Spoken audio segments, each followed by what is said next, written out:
Assalamualaikum warahmatullahi wabarakatuh. Perkenalkan, nama saya Irna Nirmala dari kelas 1C Pendidikan Sejarah Universitas Sultan Ageng Tirtayasa. Di sini saya akan merefleksikan materi yang telah dibawakan oleh Kak Wahyu dengan tema Pancasila di Era Postmodern, Kritik Tanpa Solusi dalam Orientasi Mahasiswa. Yang kita ketahui bahwa di tengah derasnya arus perubahan ini, Pancasila sebagai dasar negara Indonesia juga tak luput dari sorotan. Mahasiswa yang sejatinya merupakan kelompok intelektual muda sering menjadi pihak yang paling vokal dalam mengkritik penerapan nilai-nilai Pancasila di kehidupan sehari-hari. Namun, sayangnya, kritik itu sering berhenti sebatas kata-kata tanpa menawarkan solusi nyata. Istilah postmodern muncul sebagai reaksi terhadap modernisme. Jika modernisme percaya pada rasionalitas, kemajuan, dan kepastian, maka postmodernisme justru meragukan semuanya. Postmodernisme adalah paham, pendekatan, dan sikap yang bereaksi terhadap modernisme. Gerakan ini menolak ide-ide besar yang dianggap absolut seperti kebenaran tunggal, moral universal, atau ideologi final. Sebagai generasi muda, mahasiswa hidup di zaman yang serba bebas, informasi berlimpah, tapi anehnya arah nilai sering kabur. Banyak yang hanya menghafal Pancasila tanpa benar-benar memahami maknanya. Padahal, Pancasila seharusnya jadi pedoman hidup, bukan sekedar bacaan saat upacara. Namun, di masa sekarang, banyak yang memandang Pancasila hanya sebagai simbol saja.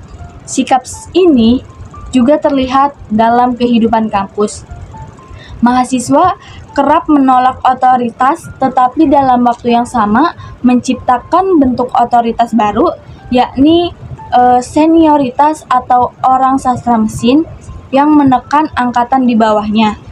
Yang ini tuh menjadi paradoks, generasi yang mengaku bebas dari hierarki justru membangun hierarki baru atas nama tradisi kampus. Ketika hal itu dibiarkan, maka nilai kebebasan dan kemanusiaan kehilangan makna sejatinya. Pancasila, menurut saya, hadir bukan sebagai doktrin, melainkan sebagai kesadaran moral yang menyeimbangkan kebebasan dengan tanggung jawab sosial.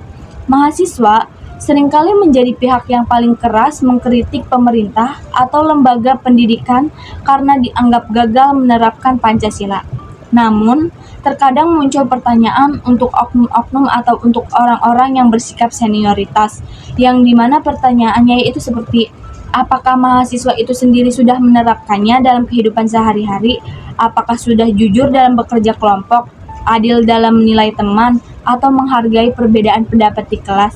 Dan terkadang ada kakak kelas yang presentasi masih berpatokan dengan handphonenya. Nah, dalam konteks kehidupan sosial dan politik, postmodernisme melahirkan generasi yang kritis tapi juga mudah skeptis.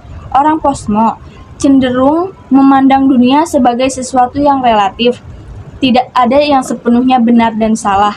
Di satu sisi, ini bisa mendorong toleransi dan kebebasan berpikir. Namun, di sisi lain, bisa menumbuhkan sikap apatis dan sinis terhadap nilai-nilai luhur yang sebenarnya penting. Mungkin itu saja yang bisa dapat saya sampaikan. Kurang lebihnya mohon maaf. Wassalamualaikum warahmatullahi wabarakatuh.